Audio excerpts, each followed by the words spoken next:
তাহলে আমাদের তো ইন্টারভিউ হবে তোমাদের 2026-এ। তাহলে আমরা আজকে একটা এক্সপেক্টেড কাট অফ আমরা জেনে নেব, ঠিক আছে?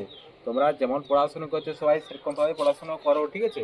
তাহলে আমরা এক্সপেক্টেড যে কাট অফটা সেটা আমরা যদি ভেবে নিই, তো জেনারেল মোটামুটি তুমি ধরতে পারো, ঠিক আছে, 34 থেকে 35 এর মধ্যে কিন্তু থাকবে।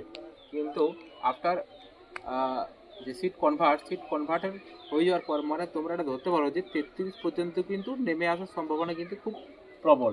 এরপরে আসবে আমি ওবিসি মোটামুটি তুমি ধরতে পারো প্রায় 33 থেকে, ঠিক আছে, 33 থেকে 34 এটা ভেবেই থাকো।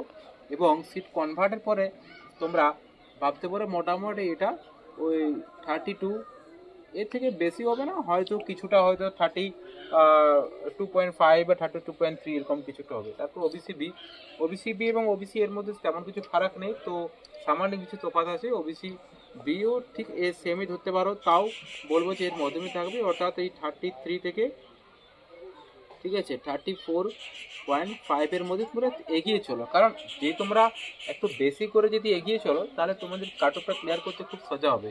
আর আফটারে নর্মাল এই পরে সিট কনভার্টের পরে তোমরা এটা ধরতে পারো প্রায় ওই 32.5 থেকে মোটামুটি 33-র মধ্যে, কিন্তু এর মধ্যে কিন্তু জিনিসটা কিন্তু ঘোরাফেরা করবে, ঠিক আছে?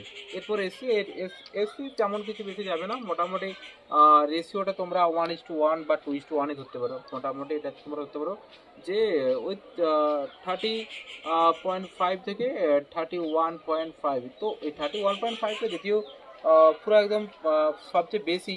আর আফটার সিট কনভার্ট মোটামুটি তুমি 30 ধরে চলো, ঠিক আছে?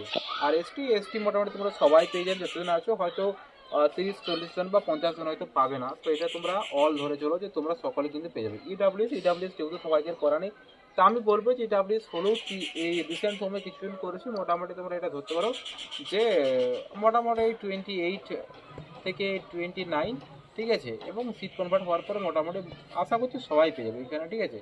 তো এই ছিল তোমাদের কাট অফ। তো তোমরা এটাকে ভেবেই তোমরা সামনের দিকে এগিয়ে চলো, ঠিক আছে? বন্ধ করো।